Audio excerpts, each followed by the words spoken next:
a peur, écoute-moi. Baba, écoute-moi. Tout à l'heure, tu as été franc, tu as répondu ta réponse. Il faut me dire, selon ça, j'ai dit, et puis c'est tout maintenant, 10 minutes, tu vas développer. C'est tout. Est-ce que Jésus est un voleur, selon Baba? Le Jésus de la Bible, le Jésus, l'enfant de Marie, qui est sali dans la Bible le présente comme étant un voleur. Voilà. Quelle est ta position? Est-ce que c'est vrai ou c'est faux? Ma position se trouve dans le Coran, dans la sourate 19, où le récit magnifique est donné sur lui. Voilà, il a été annoncé dans la sourate Imran et aussi l'accomplissement de cette prophétie-là dans la sourate 19. Voilà la position que nous avons de lui. C'est qu'il fait partie, n'est-ce pas, des envoyés d'Allah. Et les envoyés d'Allah sont préservés, n'est-ce pas, contre toute violation des lois dont ils sont porteurs. Ok, voilà. Donc Jésus n'est pas un voleur pour toi, Baba. On dirait que tu n'as pas compris, hein. Le Jésus, je n'ai pas compris. l'unique frère Jésus. Tout à fait, c'est comme ça que les gens parlent. Je suis désolé, missionnaire. Il faut que tu interviennes. Soit on ouvre ou on ferme. Regardez ça, pasteur. Je vois que le frère, il est clair dans ce qu'il dit. Donc, si je vais m'aller jusqu'à la démonstration, c'est que pour lui, je ne vais pas peut-être le dire de sa propre bouche, mais tous on sait qu'il pense ça. Missionnaire, ce sont des propos qui sont très graves. Il faut qu'il assume ces propos. Comme un homme, tu vois mon missionnaire, il faut qu'il assume. Parce qu'il a déjà dit plusieurs fois. Pourquoi aujourd'hui, il veut changer de position, il est en train de le tourner. Il faut qu'il assume. Il faut qu'il assume. Parce que dans la Bible, toi-même missionnaire, tu le sais, la Bible ne peut jamais dire que Jésus est un voleur. La Bible n'a jamais dit ça. Missionnaire, devant Dieu, devant les hommes, soyons honnêtes. Donc il faut que lui, c'est lui qui dit ça. Il faut pas être mentir sur la Bible. La Bible n'a jamais dit ça. Il faut que lui, il dise, lui, il assume d'abord. Que lui, selon selon ta compréhension du texte de Marc 11 là, selon ta compréhension, Jésus est un voleur, oui ou non? Voilà, on n'a qu'à répondre, on va aller. Missionnaire, ne te laisse pas. Je fais un petit rappel rapidement. Pendant qu'on est en train de voir, si un live doit se tenir chez toi, parce qu'on estime que tu es impartial, mais tu es en train de montrer ici ta partialité, même si mais ce n'est pas de cette manière-là. Il a venu, il a demandé un débat, il a demandé et il a dit que le débat soit ouvert. Quand on ouvre le débat, j'ai déjà dit à maintes reprises. Mais vous n'allez pas, comme si la CIA a attrapé quelqu'un que je ne vais pas citer, qui disent que c'est pas des effets effondrés, la tour Walter César. Non, ça n'a pas besoin de laisser le. Il faut développer. Prends la Bible, développer. Il y a quelque chose de bon. On va voir tout ça. D'accord. Maintenant, si vous voulez que ça soit un petit photo, il n'y a pas de problème. Sinon, c'est pas j'avoue que je connais tous ces arguments. C'est un faux débat. Je ne connais pas mes arguments. S'il te plaît, laisse-moi le coup. Vous voyez comment dire? J'en appelle l'homme de cette impartialité. Il faut l'arrêter.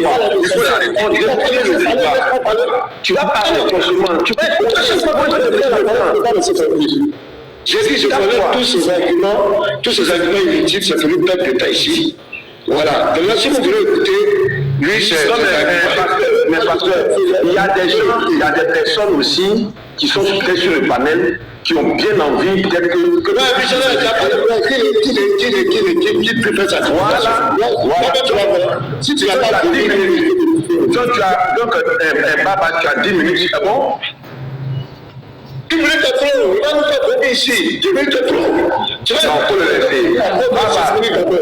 Baba, est-ce que tu veux 10 minutes ou tu veux 5 minutes? Mais 10 minutes. Donc pendant 10 minutes, parce que celui qui peut le plus peut le moins. Mais c'est celui qui peut le moins, c'est pas celui qui peut le plus. Donc on met 10 minutes. Peut-être que je peux finir avant les 10 minutes. Voilà, mais quand tu vas finir, le pasteur aussi aura 10 minutes. Et personne ne se dit plus. On est d'accord? Oui. Non, c'est à lui que tu dois poser cette question. Et à toute sa sentinelle aussi. Il n'a aucune sentinelle ici, il n'a pas besoin. Il en a, puisque les a cités, puis Israël, il les a cités. Il les a cités. D'accord, donc je vais te mettre ton chrono. Tu vas avoir 10 minutes.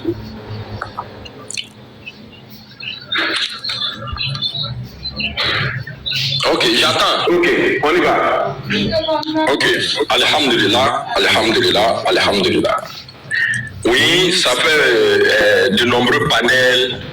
On veut prendre le pauvre Baba comme bouclier pour justifier leur islamophobie, pour justifier leur dérive, pour justifier leur transgression, leur mécréance, leur idolâtrie. Pour dire oui, réciprocité pour réciprocité, ce que vous nous reprochez, c'est ce qui est fait de l'autre côté. C'est en cela que Dieu merci à missionnaire qui, lorsqu'il m'a vu, m'a envoyé l'invitation, je t'en remercie. Parce que aussi, quand il vient aussi dans mon live, quand je le vois aussi, parfois je lui envoie l'invitation. Il m'a fait monter et je suis monté. C'est en cela que Pasteur Ménard est revenu faire son débrief.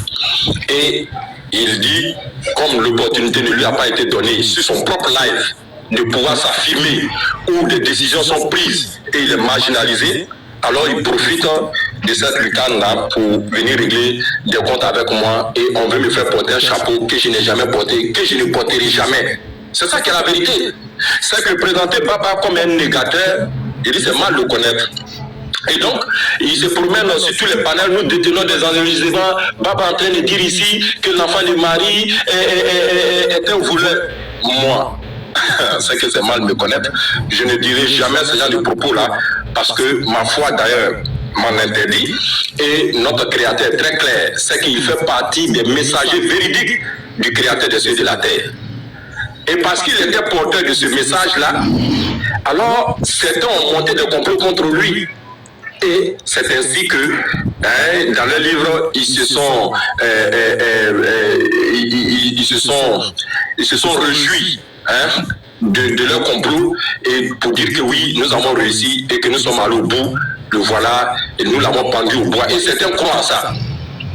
Et en écrivant maintenant le récit sur ça, on introduit dans un chapitre 11 de Marc, et aussi Matthieu qui essaie aussi de le reprendre, cette fois-ci en ajoutant le sens contraire de ce qui a été volé, c'est-à-dire l'anneau. Donc on nous dit ici qu'il y avait la nef, mais on va s'en tenir qu'au premier fait.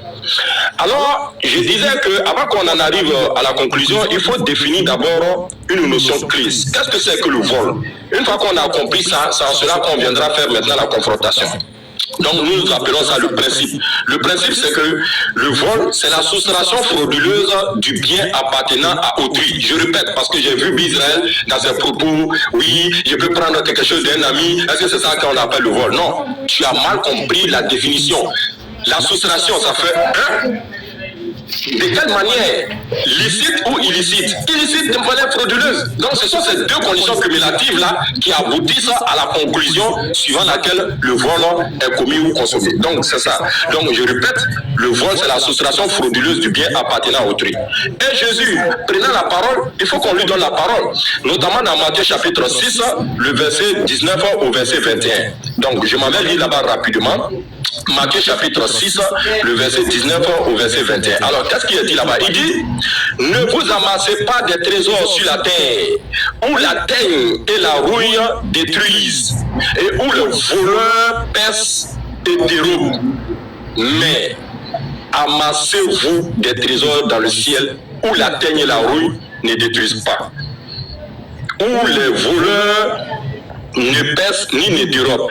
Car là où est ton trésor, c'est la partie là qui m'intéresse sur le verset 21. Là où est ton trésor, là aussi sera ton cœur. Voilà ce qui est dit par l'enfant de Marie, qui est très clair. C'est que ici, Jésus montrait ici de façon claire que le vol est un péché de convoitise. Donc, si le vol est un péché de convoitise, donc nous allons aller voir maintenant dans Marc chapitre 11, ce qu'il en est. Et dans Marc chapitre 11, qu'est-ce qui est relaté? C'est qu'en résumé rapidement, Jésus a ordonné à 2 de ses disciples d'aller au village qui était devant eux, et dès qu'ils y seront, ils vont trouver un anneau attaché sur lequel aucun homme ne s'est encore assis. Et Jésus va donner un ordre explicite. Détachez-le, c'est un ordre indiscutable. Amenez-le. Et maintenant, là où on voit de façon très claire, c'est qu'il est fait mention dans le verset 3 de quoi? D'un plan B qui a été donné. Parce que nous disons que lorsque nous voulons commettre une infraction, il faut avoir un plan A. Et donc, si le plan A n'a pas pris, il faut avoir un plan B pour se justifier. Et le plan B maintenant, c'est l'introduction de quoi? De la conditionnalité qui est le si. Donc, il dit ici si, c'est-à-dire que l'ordre que je viens de vous donner, qui est d'aller le détacher, qui est de me l'amener. Si quelqu'un veut faire obstruction à cet ordre-là, alors voici ce que vous lui direz pour passer les mailles. Si quelqu'un vous dit pourquoi? Or, nous savons qu'en français, quand on dit pourquoi, on cherche ici la raison, on cherche ici la cause. Donc, en anticipation, tout ça est rendu clair. Donc, pourquoi faites-vous cela? Alors, voici la réponse que vous lui tendez. Donc, le Seigneur en a besoin. Mais nous disons que si la soustraction doit se justifier par un besoin, mais c'est que c'est le lit à toute infraction. Parce que même l'infracteur qui est peut-être dans un pôle pénitentiaire, il te dira que oui, je l'ai fait parce que peut-être mon parent était malade, ma fille devait aller à l'école, c'est là. Donc on a toujours un besoin. Donc le besoin, c'est ce qui nous manque, c'est ce qu'on n'a pas. Et c'est vrai, puisqu'il a été fait mention en bas, qui devrait se servir de ce talon-là pour rentrer dans la ville de Jérusalem, Hosanna, Hosanna. Donc c'est un besoin. Donc il dit, le Seigneur en a besoin. Et à l'instant, il le laissera venir ici.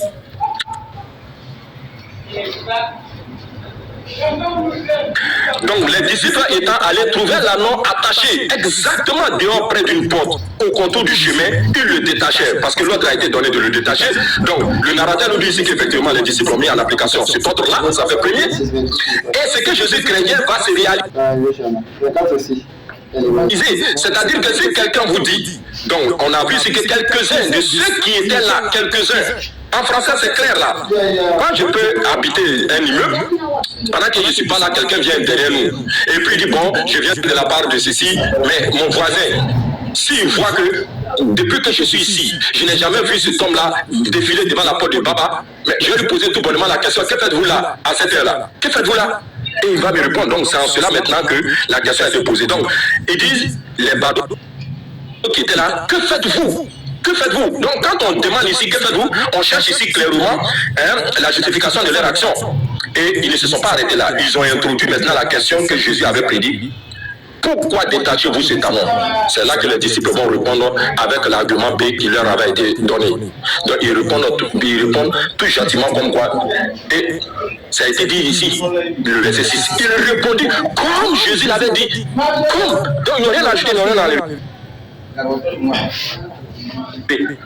Qu'est-ce que Jésus avait dit? Dites que le Seigneur en a besoin. Mais depuis quand on est allé commettre une infraction pour aller jeter cela dans la mer? Même Robert de Bois, il ne le fait pas.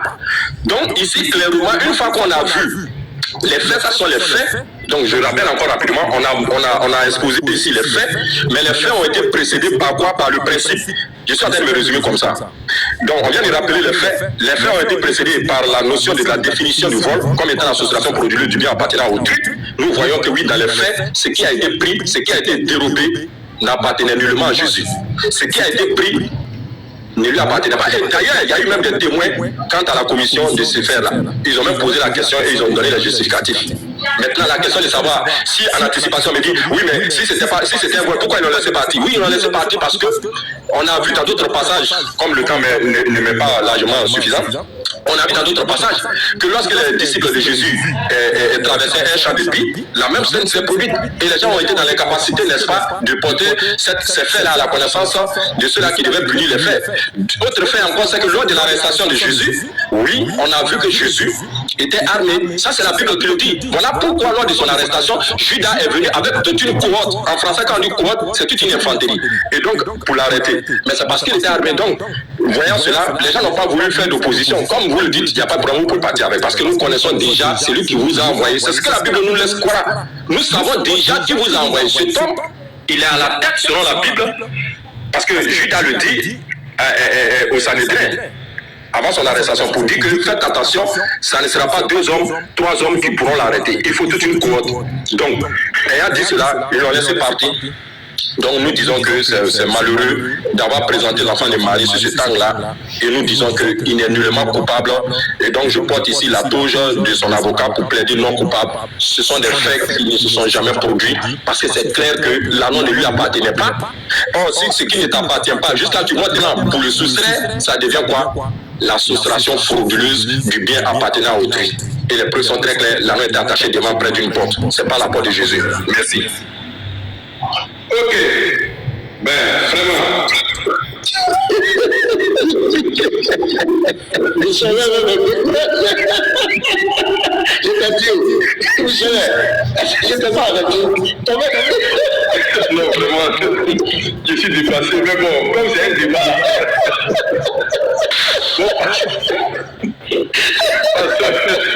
On va te mettre un grand. Ça veut dire des choses, si tu n'as jamais vu qu'on te dit là, il ne faut pas dire que ça n'existe pas. Moi, je t'ai arrêté. Est-ce que tu veux le test, pardon. Tu verras c'est parti. Non, moi je vais parler quelques minutes, puis je vais laisser peut-être bise, continuer. Tu es là, tu peux nous mettre le test en grand. Parce que lui-même, mettez-moi ça fait pitié, quoi. Tu dois être religieux. Si quelqu'un n'a pas perdu connaissance dans ça, là.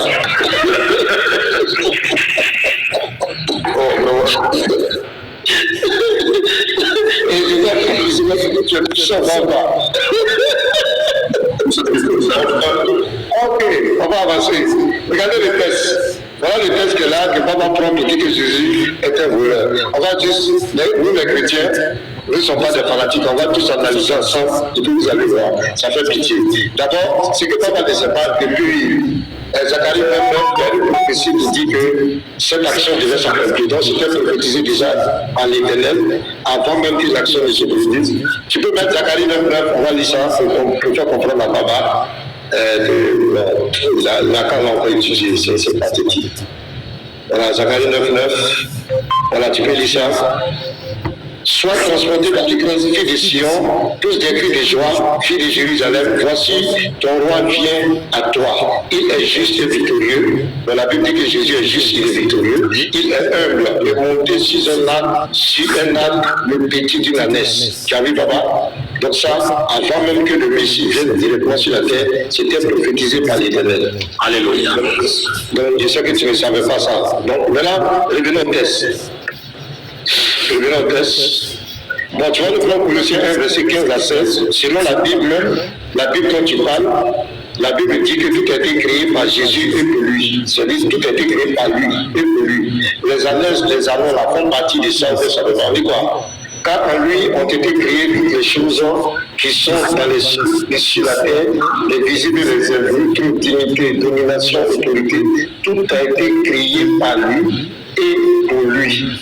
Il est avant toute chose et toute chose subsiste en lui. Ici, ça parle du Machia, de Jésus. Tout a été créé par lui et pour lui. Donc, les anneaux là, la test là, ça lui appartient. Maintenant, revenons au test. Voilà, désormais, il faut nous demander, on va l'expliquer, papa. Ça ne peut pas te ridiculiser ou rien. Alors, viens, Marc 11. Alors, Marc 11, maintenant, on va lire le test. Lorsqu'ils s'approchèrent de Jérusalem et qu'ils furent près de Bethphage, je veux dire, je vous pose des questions simplement, quoi. Et de Béthanie, vers la montagne des Oliviers, Jésus envoya deux de ses disciples en leur disant, allez au village qui est devant vous, dès que vous y serez entrés, vous trouverez un ânon attaché sur lequel aucun homme ne s'est encore assis, détachez-le et amenez-le, puisqu'il est le Seigneur, tout lui appartient. Si quelqu'un vous dit, pourquoi faites-vous cela? Répondez-le, c'est le Seigneur en a besoin et à l'instant il le laissera venir. Vous avez une famille en voleur?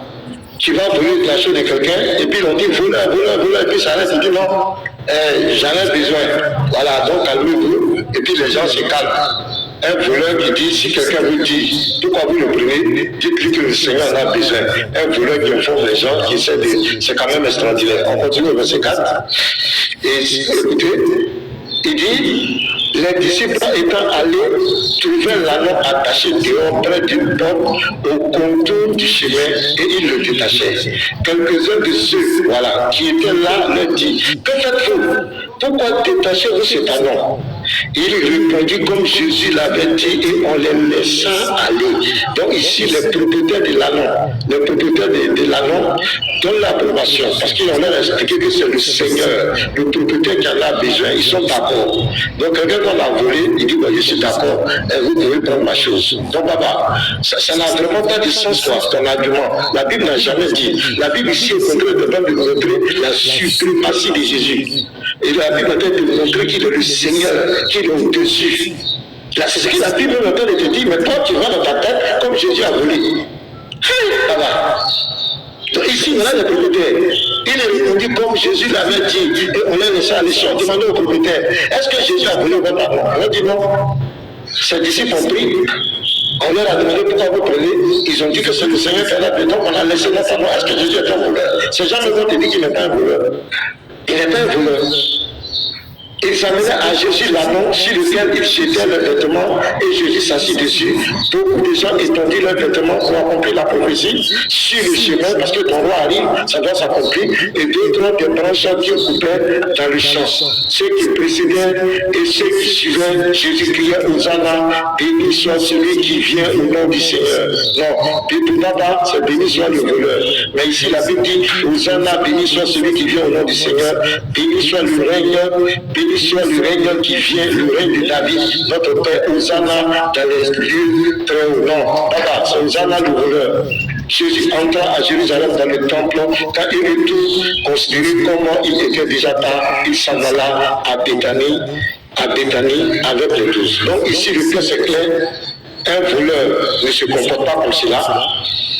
Un voleur ne se comporte pas comme cela, parce que les propriétaires de l'anneau, eux-mêmes, ils ont accepté, puisque la Sainte Dieu merci, ils ont été confrontés, ils ont vu les disciples l'anneau, et ils ont demandé, il a dit, le Seigneur en a besoin. Et ces personnes ont été convaincues de qu'ils demandaient l'anneau, donc ils ne peuvent pas résister, ils laissent l'anneau. Et ici, ce n'est pas avec l'épée. Jésus n'a pas forcé quelqu'un, il n'a pas violenté quelqu'un. Là-bas, ici, il n'y a pas un pays, c'est le dialogue. Et les gens ont été convaincus par le très haut, et ils ont laissé l'anneau. Ça, ce n'est pas un vol.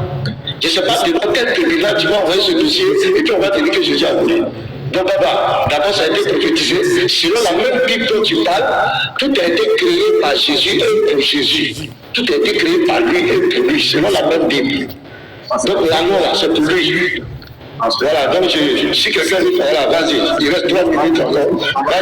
Je vais montrer un verset même où l'anneau l'avait lui appartient. Les gars n'étaient que des gardiens de l'anneau, mais l'anneau c'est pour lui. Va prendre Genèse 49. Je vais montrer que l'anneau là c'est pour lui. C'est-à-dire que ce qui lui appartient, il va lui voler comment? C'est soustraire frauduleusement quelque chose à quelqu'un. Il va parler sans tu t'amuses. Genèse 49, verset 10, à partir du verset 9. L'anneau là c'est pour lui. Modérateur, coupez-le. On a dit pasteur maintenant, coupez-le, coupez-le, modérateur, j'exige. Modérateur, missionnaire, j'en appelle à ta vigilance. Il faut arrêter Israël. Je n'ai pas peur de lui, mais arrêtez-le. On a dit, faites sa fête. Parce que, sans le savoir d'ailleurs même, Israël, tu es en train de contredire Pasteur Ménard. Parce que Pasteur Ménard dit que les prophètes étaient là. Toi, tu dis que c'était pour Jésus. Entre vous deux là. Qui ment? Qui ment? Missionnaire, il faut arrêter Israël. Parce que Israël est en train d'humilier Pasteur Ménard ici. Il est en train de humilier. Non, Pasteur Ménard t'a humilié. Toi, tu dis que c'était le problème était là. Israël dit que c'est Jésus. S'il vous plaît, écoutez-moi, Israël, vous pouvez laisser entre lui et le pasteur Ménard, s'il vous plaît. Voilà. Après, tu vas poser des questions, il n'y a pas de souci. Il faut le laisser entre lui et puis le pasteur. S'il te plaît. Allons-y. Sans donner les 3 minutes.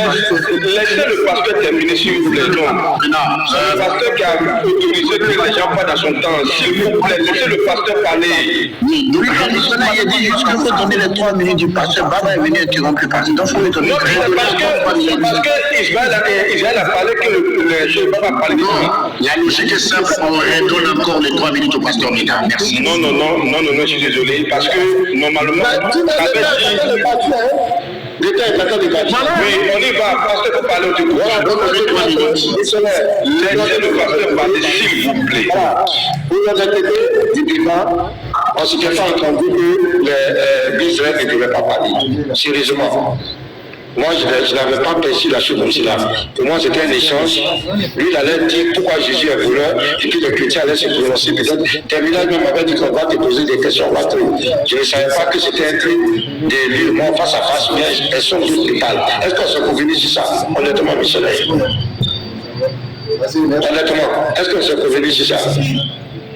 Avance, pasteur, avance.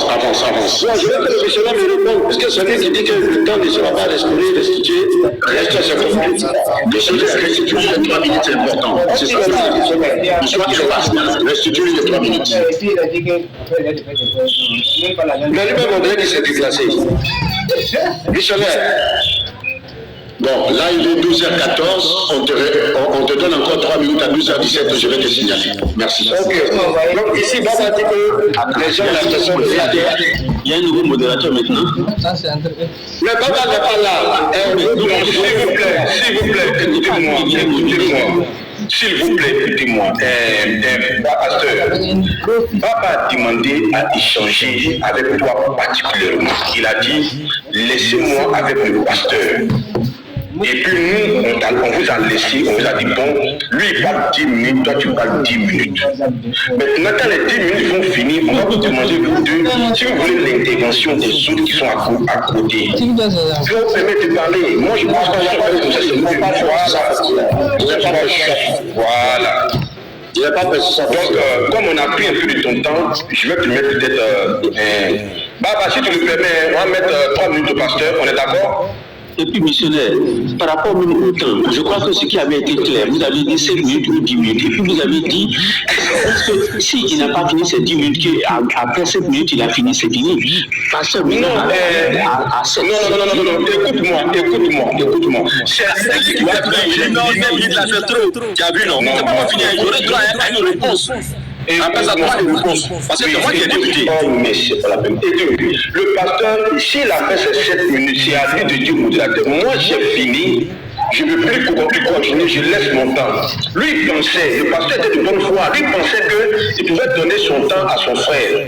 Mais après, il a vu que ce n'est pas possible. Donc, on va lui donner ces 3 minutes, il va terminer.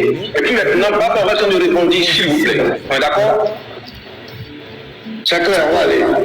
Allons-y. Non, c'est juste un résumé. Ça, c'est pas un débat. Voilà. Le texte qu'il a pris, Marc 11, verset 1 à 10, ne dit jamais que Jésus est un voleur. Au contraire, le texte montre la suprématie de Jésus. Et ce qui est bien, au verset 3, si quelqu'un vous dit, pourquoi faites-vous cela? Répondez, le Seigneur l'a besoin. Et à l'instant, il est versé la fatigue. Regardez la suite, les disciples étant allés, trouvaient l'anneau attaché et auprès d'une porte au côté du chemin, il était détaché. Quelques-uns de ceux qui étaient là, donc il y avait des gens qui étaient là, leur dit, que faites-vous? Donc les gens étaient là. Pourquoi détachez-vous l'anneau? Il répondit, comme Jésus l'avait dit, et on les laissa aller. Donc il y avait des gens qui étaient là, quand les gens prenaient l'anneau. Ça, missionnaire, est-ce qu'on est d'accord avec ça? Les gens étaient là quand ils ont pris l'anneau et ils ont dit ce que le Seigneur leur a dit, parce qu'il est le Seigneur, il n'a pas volé. Un voleur ne se comporte pas comme cela. Un voleur ne parle pas comme cela. Donc ici, et ils vont laisser, on dit, et on les laissa aller. Donc ici, les gens étaient là, les propriétaires étaient là. Donc, ils ont été convaincus de pourquoi ils devaient laisser, c'est pas ils ont laissé l'arme. On ne les a pas brutalisés, on ne les a pas violentés, on n'a pas mis un fusil sur le dos, on ne les a pas obligés. Ils ont compris pourquoi ils devaient laisser, parce que la prophétie devait s'accomplir. La parole de l'Éternel devait s'accomplir depuis Zacharie 9, le verset 9. Et selon la même Bible dont papa parle, le verset 1, le verset 15 à 16, tout a été créé par lui et pour lui. Par lui et pour lui. Tout a été créé. Donc je crois que l'amour fait partie de tout ce qui a été créé. Et c'est pour lui. Donc ici, le verset montre la suprématie de Jésus-Christ. Et ici, regardez comment il rentre triomphalement à Jérusalem. Hosanna, béni soit celui qui vient. Voilà, le règne de David, on a commencé à le louer. Ce n'était pas un voleur. Jésus n'a jamais voulu l'élu. Jésus est l'homme le plus parfait de tous les temps. Il n'a jamais voulu l'élu. Il est unique en sa naissance, unique en sa vie de sainteté. Il est unique en son message de tolérance et d'amour et de paix. Jésus n'a jamais volé. En tout cas, celui qui dit que Jésus est un voleur, c'est qu'il doit avoir un problème. On doit quand même revoir son cas. Jésus n'a jamais voulu l'élu. Jésus est le roi des rois, il est le Seigneur des seigneurs.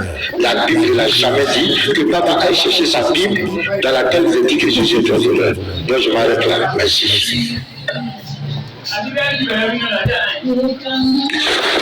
Ok, missionnaire, il faut mettre maintenant 3 minutes ou même 5 minutes pour mon droit de réponse, puisque visiblement, il n'a pas fait une démonstration, si ce n'est que de s'appuyer sur mes propos, alors que ce que je disais est très clair. Donc, mets le temps pour que je balaye rapidement les points le point qui ont ridiculisé notre très cher pasteur. Je vais dire qu'on va voir maintenant vous deux. On fait quoi maintenant? Vous deux. Non, je dois répondre d'abord. C'est comme ça que ça s'est passé. Celui qui a introduit, c'est celui qui a introduit. Moi, tu n'as pas droit de répondre. C'est moi qui ai compris. J'ai compris. Tu as eu 10 minutes, le pasteur a eu 10 minutes, il faut qu'on soit équitable. Maintenant, comment se fait la suite? Vous voulez combien de minutes encore pour répondre sur les propos de chacun? Non, ou alors, s'il te plaît, on procède maintenant par petit protocole direct. Je pose une question chirurgicale, il répond chirurgicalement. Il me pose une question chirurgicale, je réponds aussi pareil. Donc, missionnaire, tu mets toute la sentinelle de côté. Parce que voici ma première question. Voilà, voici ma première question. Il n'y a pas de souci. Il n'y a pas de souci, mais je voudrais faire une remarque. Je ne sais pas pourquoi il a agité. Toi, tu as accusé. Oui, non, il y a deux manières de procéder. Tu as dit ça. Non, je ne peux pas parler. Oui, mais c'est parce que tu parles, c'est pas le débat. C'est comme cela.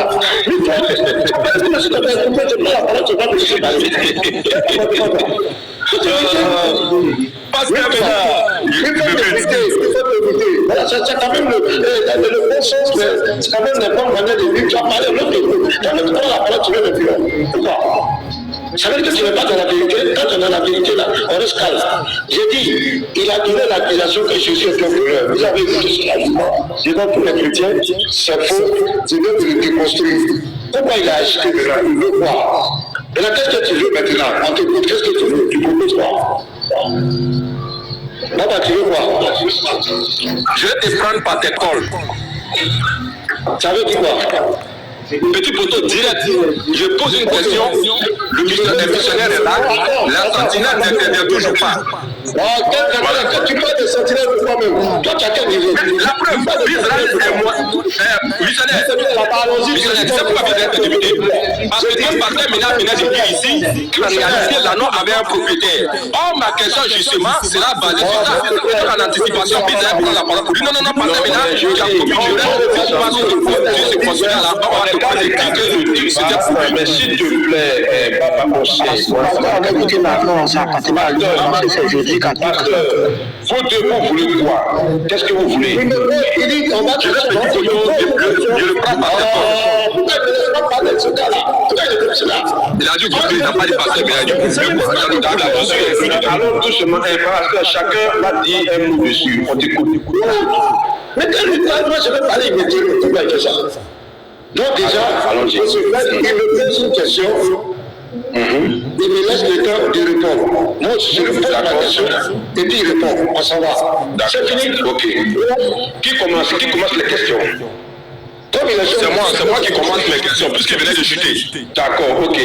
Donc, on prend combien de minutes pour poser Il n'y a pas de chrono, il n'y a pas de chrono. Sauf que, en tant que modérateur, tu sauras à quel moment il faut arrêter. C'est-à-dire que la question qui est posée, une fois qu'on peut demander est-ce que tu es satisfait d'avoir donné la réponse, il dit oui.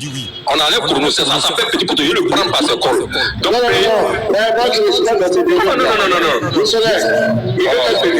Il veut mettre des désordres. Non, quand je te pose la question, est-ce que tu prends la parole? Tu ne prends pas la parole.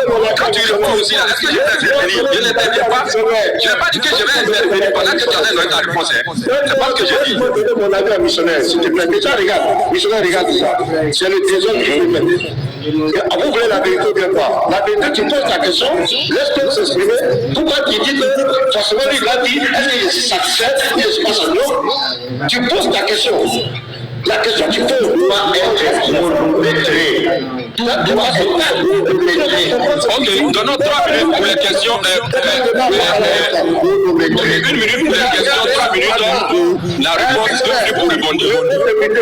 Je vais dire quelque chose. Tu vois, missionnaire, tu vois, les musulmans souvent ils disent que les chrétiens insultent leur religion. Tu vois dans les commentaires, un Dieu voleur, un Dieu voleur. Ils mettent un Dieu voleur. Pas de bon commentaire.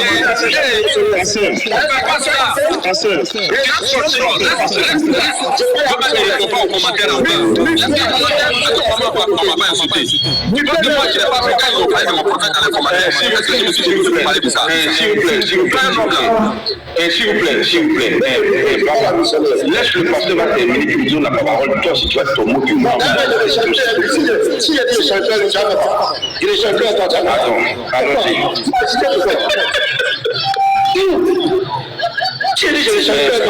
Allons-y. Arrête les entretiens là, on parle de pitié là, tu dis qu'il te fait quoi.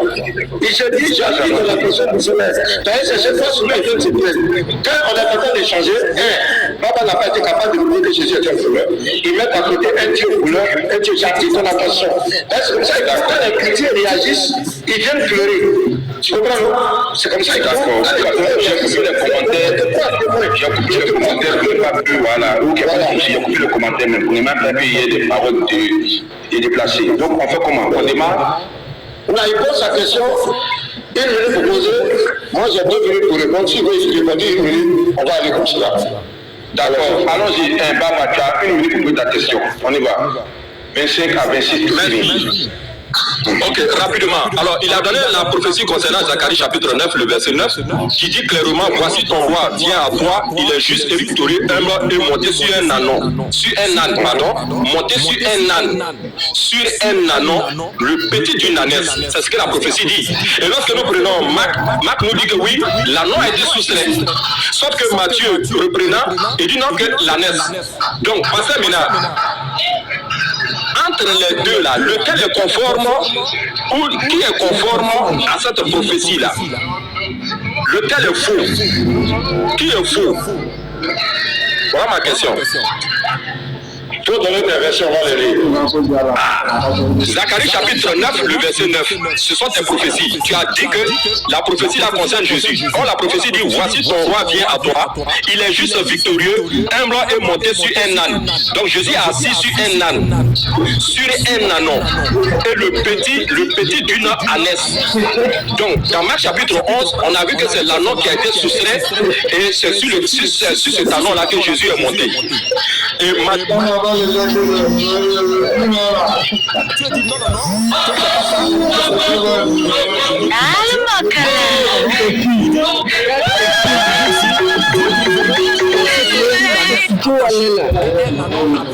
détachez-les et amenez-les.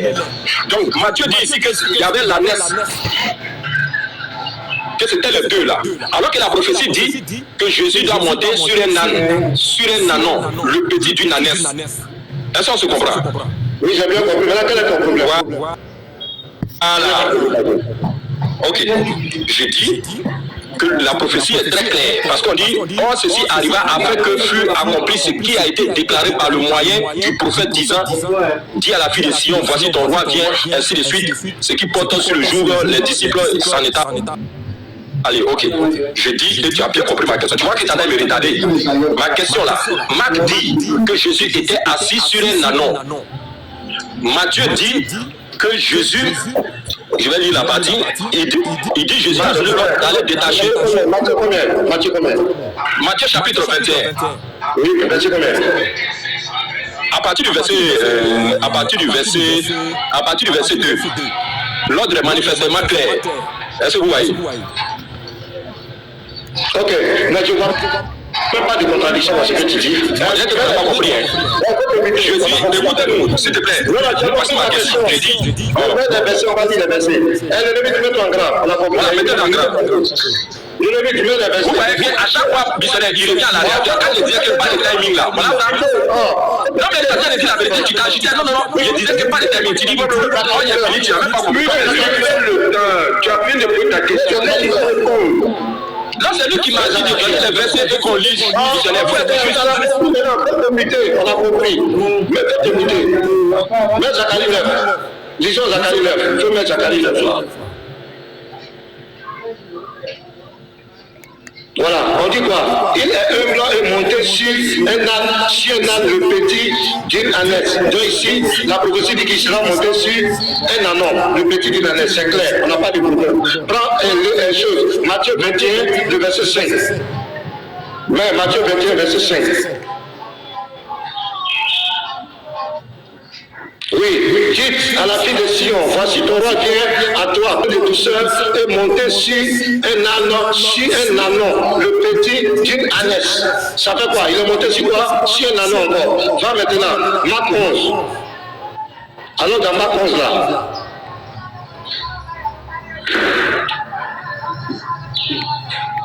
Va-t-il, il faut tirer. Marc 11, le verset 7. Ils amenaient à Jésus l'anon, sur lequel ils jetaient les vêtements, et Jésus s'assit dessus. Donc dans les 3 versets, Jésus a monté sur quoi? Sur un anon. Il n'y a aucune contradiction. Anon, Ce sont ici les anons, il n'y a pas de débat. Donc les 3 récits de l'évangile, les 3, ils peuvent se dire la vérité, non? Il faut t'éviter. Il dit Koulibaly, c'est pas question de parole. Il faut t'éviter. Donne-moi ces gens-là. S'il vous plaît, il y a quelques parole. Non, s'il vous plaît, il y a quelques problèmes encore. Ah, les frères. Ce sont les deux qui parlent. Pourquoi les autres parlent en bas? Ils ne vont pas parler en bas. Personne c'est Baba qui se moquait. C'est Baba qui se moquait. On a mis. Allez, des chaos. Non, Baba se moquait. Vous laissez le pasteur terminer son discours. Là, vous n'aurez plus. Il va poser sa question. Pasteur, il faut chuter. On y va. Vraiment, ça fait difficile. C'est vraiment difficile. Donc la prophétie dit Jésus, le roi devait monter sur un anon. Matthieu dit sur un anon. Marc dit sur un anon. Maintenant, dans les récits de l'évangile, il y a des détails que l'autre, les 4 récits sont complémentaires. Il y a certains détails que l'autre et d'autres détails que l'autre ne fait pas que mais les 4 récits sont convergents. C'est point. Donc, d'abord le sujet, c'était est-ce que Jésus a volé l'anon? Donc, vous voyez qu'il a laissé le côté du vol. Il entend les rentrer maintenant dans les prophéties, les mots cherchent à chercher des contradictions de les versets. Donc, déjà ici, les chrétiens soyez fiers. Je rappelle que le timing est passé, missionnaire. Mais tu m'as bloqué, Non. Moi, c'est de ça que je parlais. Le timing est largement passé. Laisse-moi parler. Laisse-moi parler. Mais tu veux plus l'application d'une règle. Attendez, il va réorganiser. Parce que vraiment, vous savez, au moment où quelqu'un parle, vous parlez en même temps. Ça fait plus le fait de revenir encore pour reparler. Vous voyez? C'est difficile, quoi. Quand je parle, il est là, il rit, il fait des grimaces. C'est pourquoi ils sont comme cela. Donc ici, vous avez vu qu'il a fait son propre débat. Le débat, c'était quoi, missionnaire? C'était que Jésus a volé l'anon. Mais aujourd'hui, vous avez vu sa question. Sa question n'est pas dans le sens du vol. Sa question, elle est maintenant chercher des contradictions dans la Bible. C'est on appelle ça game over. Il a quitté le sujet. Le sujet, c'est est-ce que Jésus a volé l'anon. Donc, il revient au sujet. Qui reste dans le David ne répond plus. C'est ça que je parlais. Vous refusez qu'on applique les règles. Vous savez, d'accord, ce qu'on va faire. le sujet ne se trouve pas dans les contradictions des Écritures. Non, missionnaire, non, je t'arrête, missionnaire. Non, rapidement, je te redonne la parole, tu es le modérateur. Mais voici ma démonstration. Je suis en train de dire que oui, tellement le voile est vrai, que les évangélistes vont se battre sur une pseudo-prophétie qui, en réalité, lorsqu'on regarde à la lumière, on voit qu'il n'y a pas eu accomplissement de cette prophétie-là. Parce qu'on veut préparer la croisade des fidèles comme quoi, il y a une prophétie qui le concernait, il fallait que la prophétie s'accomplisse. Mais lorsque nous partons dans Jean chapitre 12, le verset 14, il a été dit là-bas que c'est Jésus lui-même qui a trouvé l'anneau. Alors que Marc dit qu'il a envoyé ses disciples. Est-ce que vous comprenez? Marc et Matthieu disent, s'il te plaît, il faut te taire ici. Il faut te taire. Oui, tu vas fuir. Missionnaire. C'est pathétique. Missionnaire. Vous voyez, la prophétie dit qu'il sera assis. Et pour qu'il soit assis, il y a une divergence entre les évangélistes. Matthieu et Marc disent qu'il a envoyé ses disciples. Jean dit que non, c'est Jésus lui-même qui a trouvé l'anneau. Il y a une contradiction. C'est pas une contradiction dans le sens que les personnes publiques sont fausses. Mais c'est en train de justifier. Vous savez, quand une infraction est commise, il est difficile de prouver que tu ne l'as pas fait. Deuxièmement encore, oui, je suis sur ça. Je suis missionnaire. La prophétie dit sur un anneau, monter sur un âne. Est-ce qu'un âne et un anneau là c'est pareil? Missionnaire, de toi à moi, faut me dire la vérité. L'anneau n'est pas le petit de l'âne. Est-ce que l'anneau n'est pas le petit de l'âne? Mais pourtant on dit qu'il sera monté sur un âne. Mais alors que Jésus n'était pas sur un âne, il était plutôt sur un anneau. On a précisé, on a dit un âne, un anneau. Le petit d'une ânesse. C'est ce qu'ils ont dit dans le texte. Non, ça ne se passera pas comme ça. Monter sur un âne. Missionnaire, écoute-moi, missionnaire. D'abord ici, le niveau de ce gars, ça fait pitié. D'abord, l'anneau là, il est de quelle nature? C'est pas un âne? La catégorie de l'anneau, il ne fait pas partie du groupe des ânes. Missionnaire, réponds-moi. Alors, c'est un âne. On dit maintenant c'est un âne. Maintenant, on dit maintenant, si un anneau donne la précision, le petit d'une ânesse, où est la contradiction? C'est pas des gens comme cela.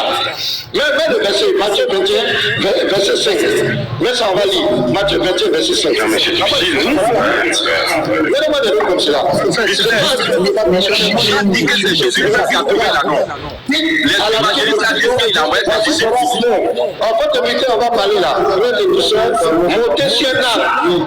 Virgule, sur un anneau, le petit d'une ânesse, on donne une précision. C'est comme quelqu'un, il fait partie du groupe des chiens, mais on précise que c'est un chiot. Mais le chiot là, il ne fait pas partie de la famille des chiens. C'est quel passé c'est chrétien ça? C'est ça qui est contradiction. Tu t'as pas jusqu'à la mort que je veux il faut rester s'il te plaît. Attends, t'as quel problème? Non, il n'y a pas de missionnaire, il faut le buter. Il pas de missionnaire qui est bien pas toi. Je pose ma question. Missionnaire, j'ai bien dit dans ma question. On dit détachez-les. Détachez-les et détachez-le là. Ça contient combien d'animaux? Ça contient combien d'animaux?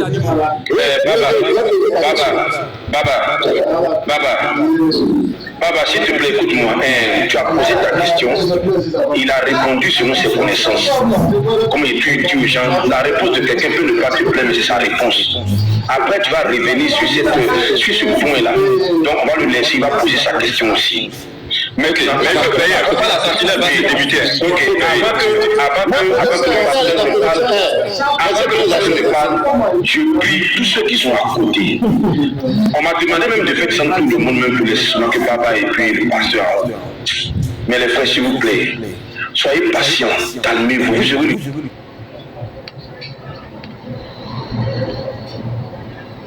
le temps de poser vos questions, ils vont finir. S'il vous plaît, ne vous démutez pas. Pardonnez. Verset 16. Voilà, 15 à 16. Voilà. Donc, mais le premier, tout que je pose ma question. Oui, on y va, 2 minutes. Voilà, parce qu'il a l'image de Dieu, le président de toute la création. Donc, ça parle du Messie Jésus-Christ. Voilà. Quand en lui ont été créées toutes les choses qui sont dans les cieux et sur la terre, les visibles et les invisibles, toute dignité, domination, autorité, tout a été créé par lui et pour lui. Je pose ma question à papa. Quand on dit que tout a été créé par lui et pour lui, ça veut dire quoi en français? C'est toute ma question. Tout a été créé par lui et pour lui. Ça veut dire quoi en français? Voilà, je me mets. Donc, c'est 2 minutes.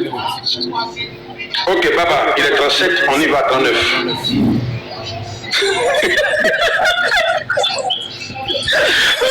Il me semble Colossiens 1, vous venez encore une fois justifier les faits qui ont été établis comme quoi il y a eu bel et bien vol. Et pour échapper à ça, il me semble Colossiens. Mais Colossiens le dit clairement. On nous dit qu'il est à l'image du Dieu invisible. Or, nous voyons très bien que ce qui est invisible ne peut pas avoir d'image. Mais nous continuons. Quand nous continuons, on nous dit qu'il est le premier né de toute la création. Mais on a vu dans Job qu'il y a eu un premier né qui est l'hippopotame. Donc là-bas encore, c'est qu'ils sont en train de mettre Jésus en concurrence avec l'hippopotame. Parce que l'hippopotame est la première œuvre de toute la création. Or, le mot création apparaît dans Colossiens 1,15 comme quoi le premier né de toute la création. Si Jésus est qualifié le premier né de toute la création, que vous prenez ça pour venir coller ça à Jésus, mais moi je suis étonné. Plus que l'identité de ce premier né de la création-là a été donnée déjà par Job. Job chapitre 40, qui est très clair, qui est l'hippopotame. Donc si nous voulons aller dans cette conjoncture-là, le nom de Jésus n'est nullement cité dans ce verset-là. Et donc si on veut aller sur ce postulat-là, l'hippopotame, son nom a été bel et bien donné. Or ici, nous n'avons nullement vu le nom de Jésus mentionné dans ce passage-là. Mais nous allons continuer. Quand nous continuons, il nous dit tout a été créé par lui. Mais encore une fois, c'est la Bible qui débat contre la Bible parce que Dieu est le seul créateur. Mais si tout a été créé par lui, mais le pour lui là, mais ça répond à quoi? Si ça a été créé par lui, oh Dieu n'est pas dans le besoin. Mais le pour introduit ici pour lui. Parce qu'en réalité, l'homme, pour mener sa mission à bien sur la terre, a besoin d'un certain nombre d'éléments. Oui, nous avons besoin des plantes qui doivent nous oxygéner. Donc les plantes ont été créées pour nous. Nous avons besoin des animaux pour manger, pour continuer à vivre, pour que nous puissions faire l'adoration. Oui, ça a été créé pour nous.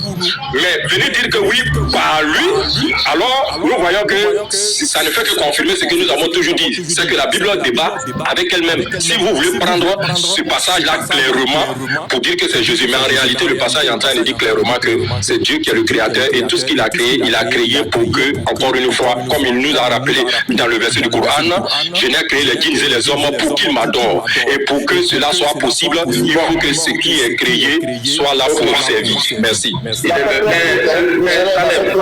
Oui, j'ai un autre souci. Tu vois, Salem, est-ce que Salem est là?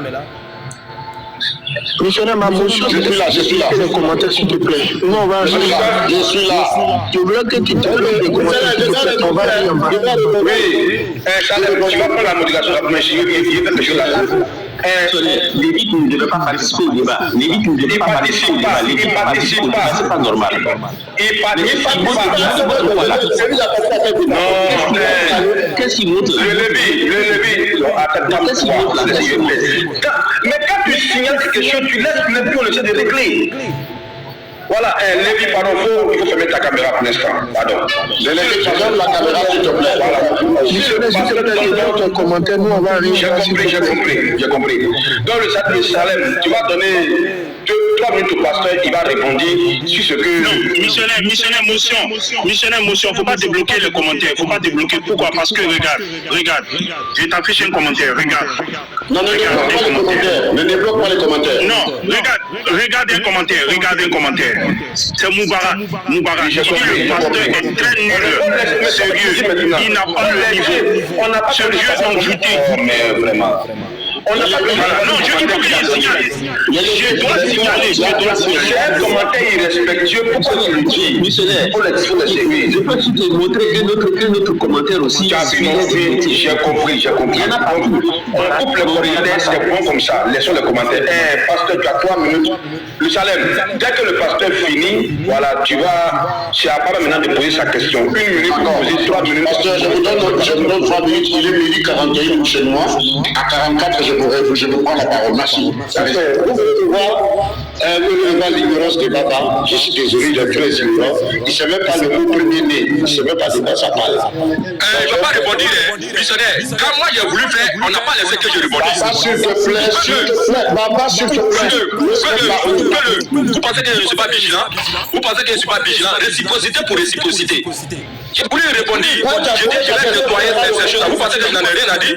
Par exemple, quand tu me dis, est-ce que Pablo Escobar n'a pas été applaudi par les narcotrafiquants dans son pays là-bas? Quand vous dites que oui, depuis quand un délinquant a été applaudi par les gens, Pablo Escobar a été applaudi. Donc si vous voulez prendre cet argument-là pour justifier la forfaiture qui a été commise, je dis non. Mais comment c'est fait qu'on qualifie de vol alors qu'il a été applaudi? Escobar a été applaudi. John Polo a été applaudi en Côte d'Ivoire ici. Il y a pas mal de choses. Il ne va pas donner son droit de réponse. C'est à mon tour maintenant de poser la question.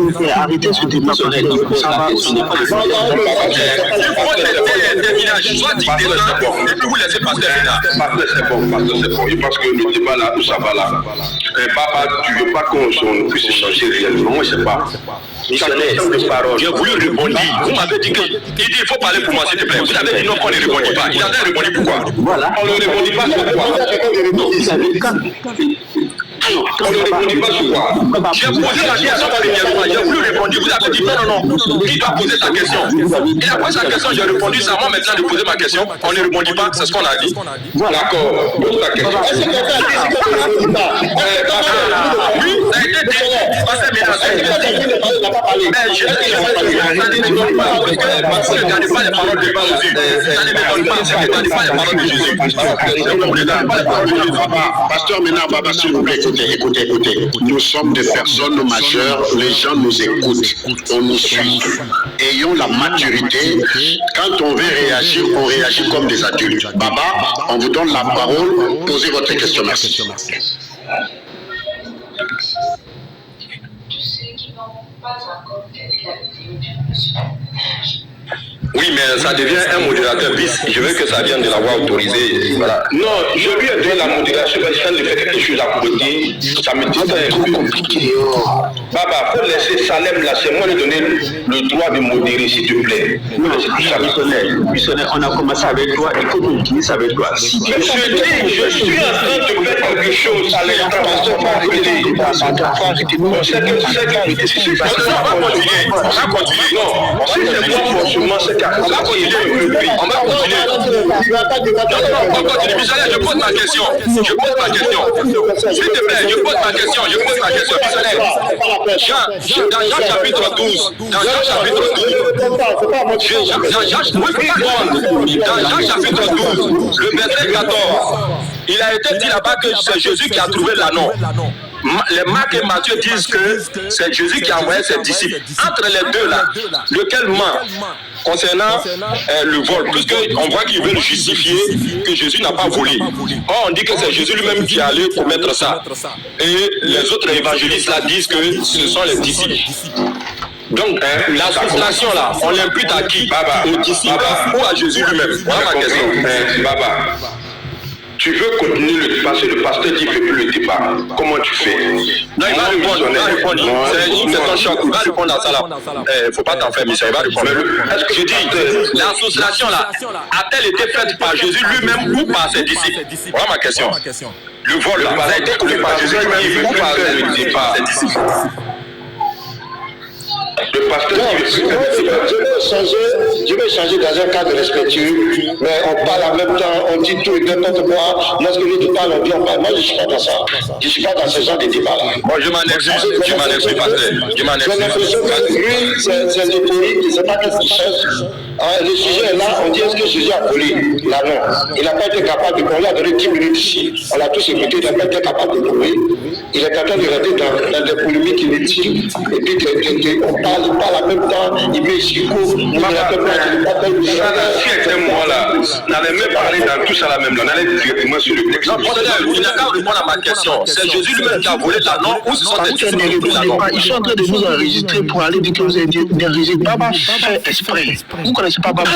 Il fait exprès. Il faut lui parler. Il faut lui dire que c'était. tu vas nous sanctionner. Je vais faire descendre tout le monde. Voilà. Tout le monde va descendre, et puis ça va rester pasteur et puis un modérateur en haut, et puis le débat va se faire. Ou bien soit on a mis 40 minutes. Je viens, le pasteur va rentrer tranquillement, et puis le débat est fini. Parce que apparemment, on n'a pas envie de débattre. Parce que moi je ne comprends pas ce qui se passe. quelqu'un pose une question, vous laissez le pasteur, il va répondre. Quelqu'un qui va se débuter maintenant, on n'a pas autorisé, il descend. Tu te débutes, tu descends. Parce que là, je ne comprends plus rien. Voilà, tous ceux qui sont en haut, on ne t'a pas donné la parole. Tu n'as pas de remarques à faire. Ce sont les débatteurs, ceux qui sont habilités à faire des remarques. Voilà. Celui qui va faire une remarque, qui n'est pas un débatteur, il descend. Et là, on est obligé de faire comme ça. Mutez-vous, écoutez. Quand le temps va arriver, pour qu'on vous donne la parole, vous aurez la parole. Pasteur, est-ce que c'est bon? Il n'y a pas de souci. Papa, est-ce que c'est bon? Excellent modérateur, parfait. Ok. Donc je reviens à la charge. Non, Roi Salem, non, je viens. Roi Salem. Je suis là, je suis là. Parce qu'il dit tout à l'heure, je me fait quelque chose. Et là, c'est bloqué à cause de ça. Donc, tu vas prendre la modération. Voilà, et puis tu parles. Allons-y. Merci beaucoup. Bon, Baba, tu as 1 minute de poser la question. Le pasteur aura 3 minutes de te répondre. Et au fur et à mesure, on va avancer comme ça. Celui qui parle, je le fais descendre. Merci beaucoup pour le respect. On est parti. La question suivante se trouve dans Jean chapitre 12, le verset 14. Il a été dit là-bas que c'est Jésus lui-même qui a trouvé l'anneau. Or, dans les 2 autres évangélistes, notamment Marc et Matthieu, ils disent que Jésus a envoyé ses disciples. Entre les deux là, qui a réellement volé l'anneau? Ok, merci. Tu mets le test, Jean 12 là. Ça fait pitié, quoi. C'est pathétique. Elle dit, il va accuser Jésus du vol. Mais Jean 12 là, tu commences à partir du verset 13. Voilà. Regardez l'histoire. D'abord ici, Jean n'explique pas l'histoire où Jésus a demandé d'aller prendre. Ici, Jean attaque directement là où Jésus rentre à Jérusalem. Il n'a pas contredit les frères. J'ai dit, Jean 12, verset 13, il prit des branches de palmier et allait au devant de lui en criant aux âmes. Béni soit celui qui vient au nom du Seigneur. Le roi dit, c'est Jésus trouva un anneau et s'assit dessus selon ce qui est écrit. N'écris point, fille de Sion, voici ton roi vient, assis sur le petit du Danès. Donc Jean ici répète la prophétie de Zacharie 9, verset 9. Seulement ici, Jean ne donne pas tous les détails. Jean explique, il prend l'histoire, il explique là où Jésus a monté sur l'anneau. Il n'a pas contredit les autres. Seulement il n'a pas donné les détails que Matthieu a donné, que Marc a donné. Il n'y a aucune contradiction. Est-ce que vous comprenez? Ici, il explique directement quand Jésus monte sur l'anneau. Il monte sur l'anneau et il rentre à Jérusalem. C'est tout. Il n'a pas contredit les autres. S'il avait dit que s'il avait contredit les autres histoires pour dire non, c'est pas passé comme ça, on peut dire qu'il y a une contradiction. Mais lui, il a pris une partie de l'histoire. Mais la prophétie qui devait s'accomplir de Zacharie 9, verset 9, c'est ça qui est accompli ici. Maintenant, on a répondu à ça. J'ai répondu sur le, c'est encore content. Psaume 89, le verset 28. On va voir quelque chose. Psaume 89, je lui ai posé la question. Il a été créé, tout a été créé par lui, et pour lui, il a été quand il n'a pas été capable de répondre. Il a 30 secondes. Ah, c'est peu, Mathieu. 30 secondes. Voilà. Je le persévérer. Il dit, et moi, je ferai de lui le premier lieu, le plus élevé des rois de la terre. Car le premier lieu que Dieu utilise dans la Bible, c'est la Merci beaucoup, pasteur. Merci beaucoup, pasteur. Merci beaucoup, pasteur. Merci beaucoup. C'est ça. Merci. Je reviens à ma question encore. Je reviens à ma question.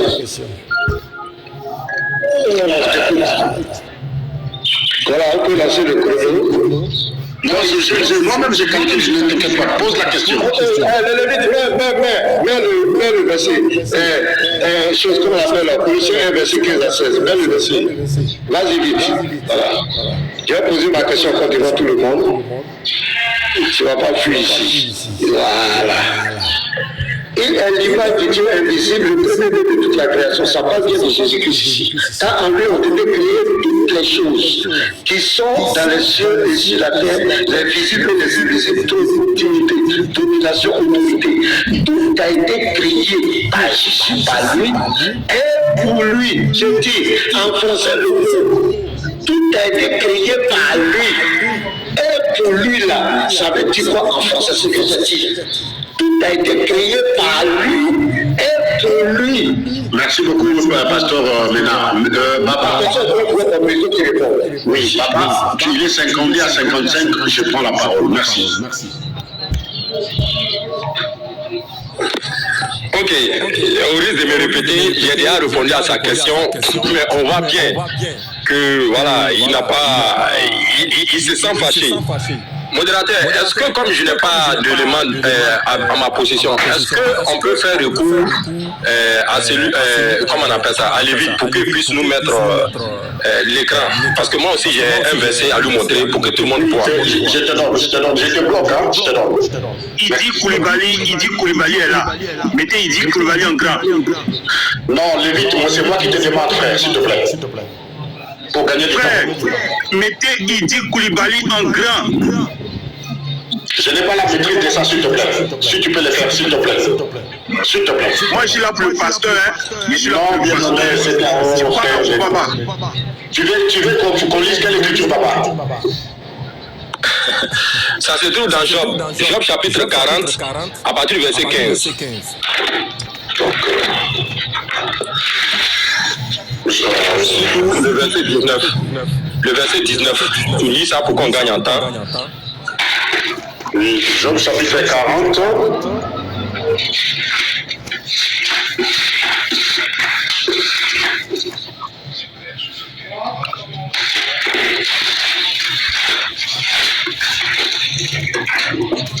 Verset combien?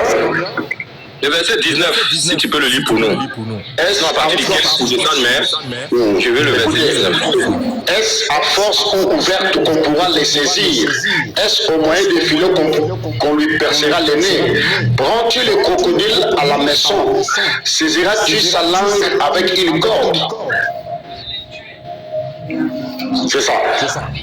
Ok. Souvent dans les versets, les numérotations des versets changent. C'est pour ça que j'ai donné le contexte à partir du verset 15 jusqu'au verset 24. Oui. Voilà. Si tu peux. Non, ça ne se fera pas comme ça. J'ai montré par là, dans le verset 15 jusqu'au verset 24, que l'hippopotame est qualifié comme étant la première œuvre de la création. Est-ce qu'on se suit? L'hippopotame est. Voilà. Donc ça, c'est clair. Si l'hippopotame est la première œuvre de Dieu, comment se fait-il encore que Jésus peut être qualifié de premier-né? Donc il y a une concurrence. Or, Jésus n'est pas l'hippopotame, Jésus n'est pas un animal, c'est un être humain. Il a dit dans Jean chapitre 8, verset 40, moi qui suis un homme, vous cherchez à me faire mourir. Pourtant, je vous ai dit la vérité. Or, l'hippopotame n'est pas un être humain, l'hippopotame n'est pas doté de conscience. Donc nous voyons ici que la Bible lutte contre elle-même. Ça a été mon premier argument dans Colossiens. Quand on dit tout a été créé, il est le premier-né de toute la création. Nous voyons que cette affirmation-là, elle est fausse. Jésus n'est pas le premier-né de toute la création. Ou autrement dit, peut-être qu'il est un premier ex-aequo de la création après l'hippopotame. Donc Jésus est en concurrence ici avec l'hippopotame. Ça fait un. De deux, nous voyons que Jésus, il est qualifié de créateur, que tout a été créé par lui. Donc si tout a été créé par lui, alors que nous voyons que la Bible le qualifie comme étant la parole de Dieu. Or, nous voyons dans Somme chapitre 8, clairement que Jésus, comment on appelle ça? Nous voyons dans Somme chapitre 8 que Dieu a tout créé à travers sa main. Les cieux sont l'ouvrage des mains de Dieu. Jésus n'est pas les mains de Dieu. Puisque vous avez donné des organes à Dieu, pour que cette parole de sa bouche. Donc nous posons la question. Et j'ai répondu pour dire le pour là, ça veut dire qu'on met ça à disposition en tant qu'un être prisonnier. Dieu n'est pas prisonnier. Merci. Pose la question. Voilà. Donc, ma question, je m'en vais directement la puiser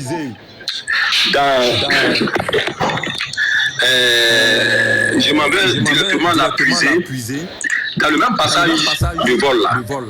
De vol dans Marc chapitre 11, je retourne là-bas, dans Marc chapitre 11, voilà. Et il a été dit que l'anneau a été pris. Très bien. Pasteur Ménard,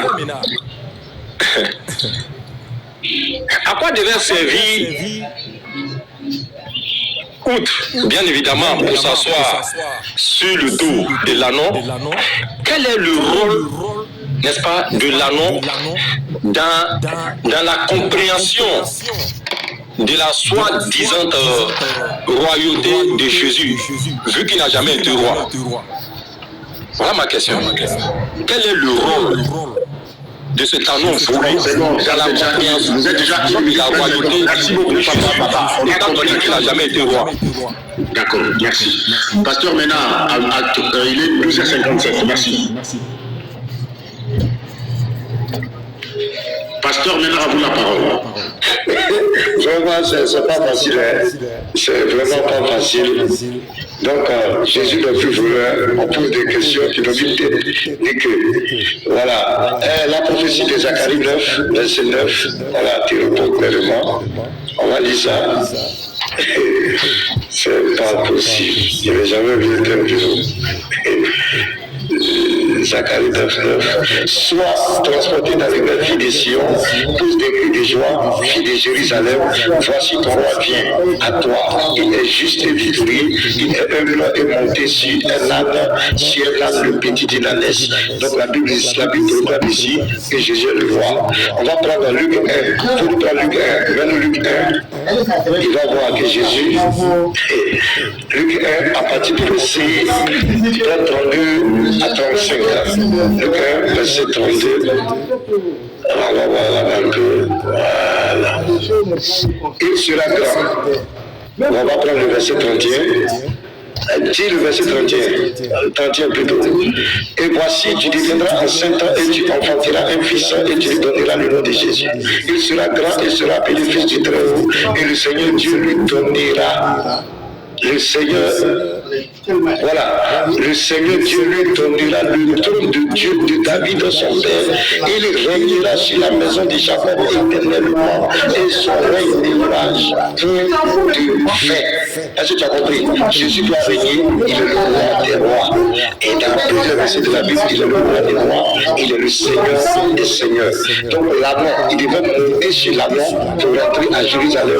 Tu as compris la prophétie de Zacharie 9, le verset 9, il devait accomplir cette prophétie, il devait être totalement glorifié. C'est pourquoi les gens criaient Hosanna à celui-là.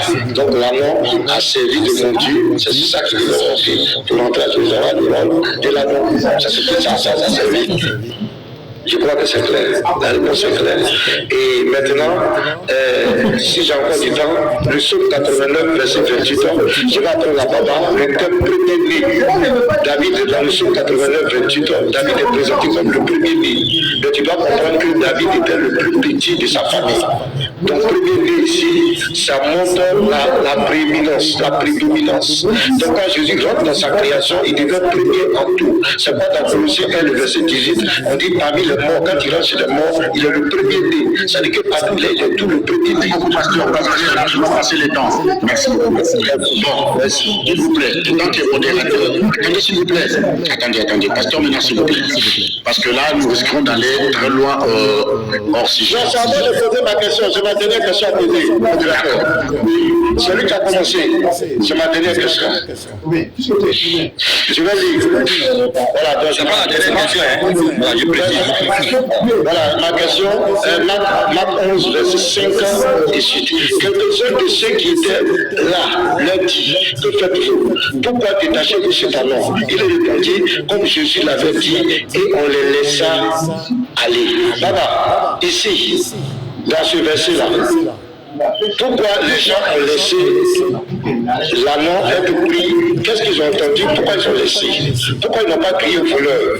Pourquoi ils ont laissé l'amant partir avec les disciples de Jésus? Je veux comprendre pourquoi ils l'ont laissé. Si je vois pourquoi ils l'ont laissé. Voilà, Il est 13h, 1 minute, à 13h04, je vous reprends la parole. Merci.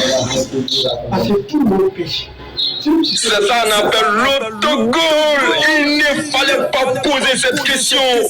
Alors, mais bref, vous voyez rapidement, il dit ici que partout Jésus est le premier-né, même parmi les morts. Mais est-ce que la Bible n'a pas dit que Lazare, le beau de Jésus, n'était pas mort? Le beau de Jésus, Lazare est mort. Qu'il a ressuscité, c'est son beau Jésus qui l'a ressuscité. Mais il est ressuscité avant Jésus. Ça s'est passé avant la prétendue mort sur la croix. Donc, arrêtez ça, tu n'as pas d'échappatoire. Je t'ai donné l'hippopotame, tu n'as pas pu contredire. Selon Job chapitre 40, l'hippopotame est la première œuvre de Dieu. Ça c'est clair.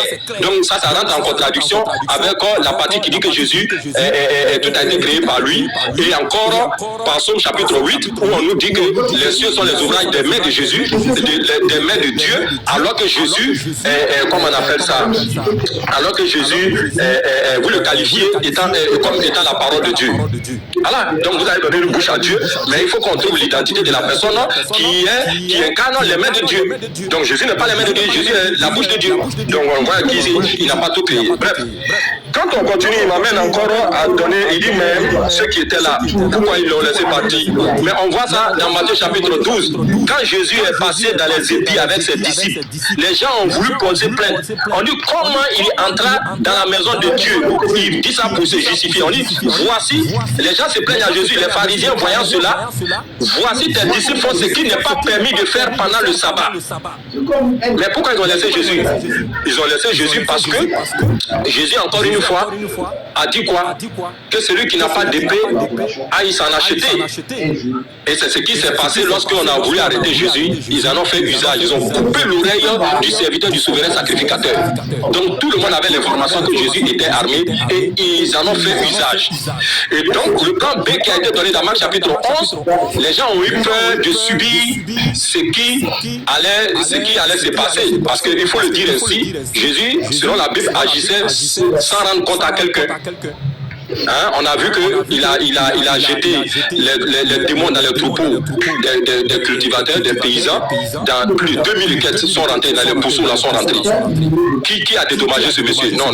Donc, étant armé, on savait. Et je vous ai dit que c'est pour cela, quand on voulait arrêter Jésus, Judas a dit qu'il faut toute une cohorte. C'est ce qui a été dit. Est-ce que j'ai menti? C'est une cohorte qui a arrêté Jésus. Pourquoi une cohorte va aller arrêter un simple individu non armé? Depuis quand? C'est parce qu'il est sûrement, abondamment, j'allais dire, comment on dit le mot là? Il est lourdement armé qu'il faut une cohorte pour arrêter Jésus. Donc les gens n'ont pas voulu risquer leur vie. Et toi-même, pasteur, maintenant, merci à toi, tu reconnais ici encore que les quelques-uns là ne sont pas les propriétaires. Merci beaucoup, Baba. Merci beaucoup, Baba. Je suis impartial. Bon. Oui, ma question. Oui, va suivre ma question. Non.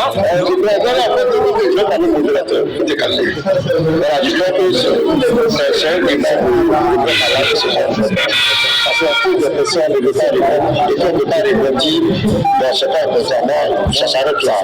on n'a pas dit on ne répondit pas, c'est vous qui avez dit qu'on ne répondit pas. Si tu veux, on répondit. Les adultes, laissez-les parler, je te donne aussi la parole, s'il te plaît. Voilà, parce que toutes les questions qu'on pose, il esquive, il va raconter n'importe quoi. Et le sujet, c'était est-ce que Jésus a volé la mort? C'était ça le sujet. Mais je crois que ça va dans tous les sens des choses inutiles. On est là, les débats, c'est pour instruire les gens, c'est pour apporter la vérité. Voilà, c'est pour faire du coq à l'âne. On pose des questions. Pourquoi ici, les gens ont laissé, qui dit que Jésus avait des épées, c'est à peu de ça qu'on les a laissés. Ça fait pitié.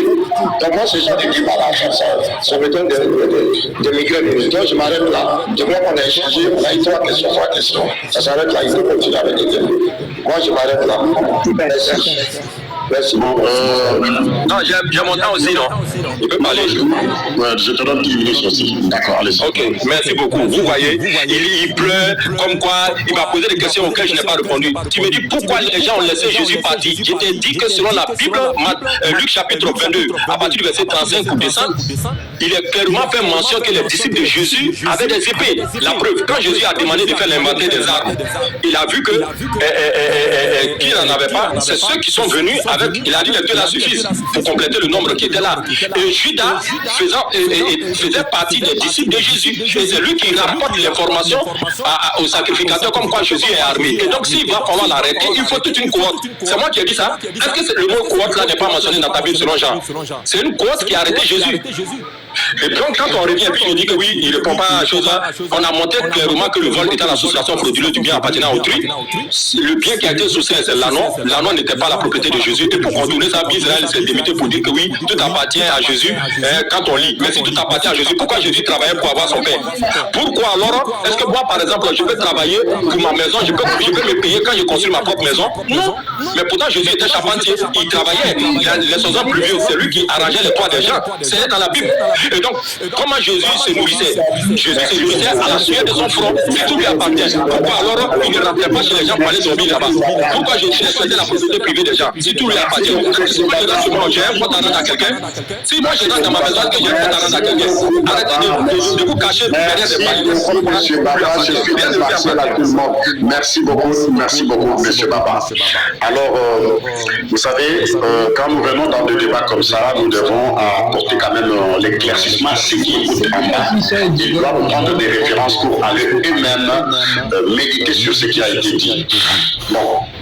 Regardez, parce que la thématique était que nous tombions d'accord si réellement Jésus-Christ était un voleur. Vous entendant parler, rien ne justifie que Jésus-Christ a volé. Donc, ceux qui écoutent, prenez note.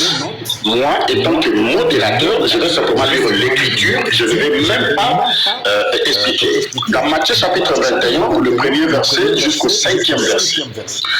Lorsqu'ils approchèrent de Jérusalem, qu'ils firent arriver à Bethphagée, vers la montagne des Oliviers, Jésus envoya 2 disciples en leur disant: allez au village qui est devant vous, vous trouverez aussitôt une ânesse attachée et un anneau avec elle. Détachez-les et amenez-les-moi. Si quelqu'un vous dit quelque chose, vous répondrez: le Seigneur en a besoin. Et à l'instant, il les laissera aller. Or, écoutez très bien maintenant, or, ceci arriva afin que s'accomplisse ce qui avait été annoncé par le prophète.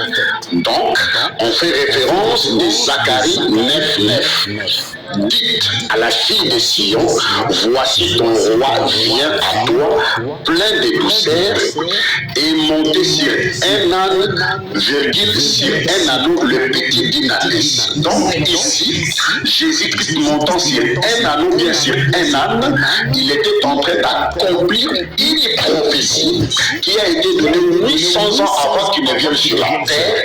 Quand Jésus-Christ accomplissait, il monte sur un âne, c'était pour l'accomplissement physique de la prophétie du prophète Zacharie 9:9. Donc là, quand nous lisons avec les Saintes Écritures, il ne s'agit d'aucune manière d'un vol, et c'était la prophétie qui a été annoncée.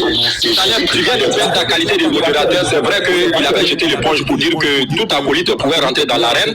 Donc nous sommes obligés de faire face à toi, de telle sorte que tu deviens maintenant mon co-débatteur. Mais Rosalem, s'il te plaît, Rosalem, dans les allégations du pasteur Bina, il dit que Jésus a été roi. Tu confirmes cela? Est-ce que Jésus a été roi réellement sur Israël? Est-ce que tu confirmes les propos de pasteur Bina? Je vais te répondre. Réponds rapidement. D'accord, je vais te répondre. Ce que je veux comprendre, modérateur, avant même que tu... Non, il dit, il va dire, attends, lui semble être honnête. Les allégations du pasteur Bina disent que, comment on appelle ça, Jésus a été roi sur Israël. Non, on va l'attendre. Est-ce que Jésus a été réellement roi sur Israël? Salem, réponds à ça rapidement. Parce que dans la prophétie, on dit ton roi vient. Est-ce que Jésus a été roi sur Israël? Tu veux qu'il écrit? Moi, ma question est claire. Est-ce que Jésus a été roi sur Israël? Par rapport à Zacharie 9:9 là. Par rapport à Zacharie 9:9, il était un roi. Si tu veux, on en viendra. Je vais te donner des écritures. Mais Jésus a été roi, c'est ça? Oui, Jésus-Christ a été le roi. Attendez tout d'abord, monsieur Baba. Je ne suis pas dans les débats. Je suis en train de faire voir à tout le monde que Jésus-Christ. Non, tu m'as dit Jésus a été roi. Jésus a été roi. Écoutez, je suis impatient. Je suis le Dieu, s'il vous plaît. Ton modérateur que tu as laissé vient de porter les gants que Pasteur Ménard venait de jeter pour rentrer dans l'arène. Donc, mon premier coup, c'est de montre dans la Bible où Jésus a été roi. Puisque dans les allégations de Pasteur Ménard, il veut entendre que Jésus a été roi. Moi, je ne sais pas, le débat est allé dans moins de sens. Écoute-moi bien, moi le débat là, c'est Jésus a-t-il volé? Oui ou non? Ce qu'il est ne m'intéresse pas d'abord. Moi, est-ce que Jésus a volé? Baba, oui, tu prends le texte et que tu lis le texte là. Est-ce que dans le texte, il est mentionné que Jésus a volé? C'est tout. Oui, il est mentionné selon la Bible qu'il a bel et bien fait la soustraction frauduleuse de l'anneau qui ne lui appartenait pas. D'accord. Est-ce que tu peux prouver la fraude de Baba? Donc, allons-y, prenons le texte, le Lévitique, pardon, l'amour de Dieu, affiche le texte et Baba va nous montrer où Jésus a pris frauduleusement l'anneau. Voilà. Je dis que c'est le pasteur qui a compliqué le débat avec toi, Baba. Si c'est avec moi, ça va être très vite. C'est ça.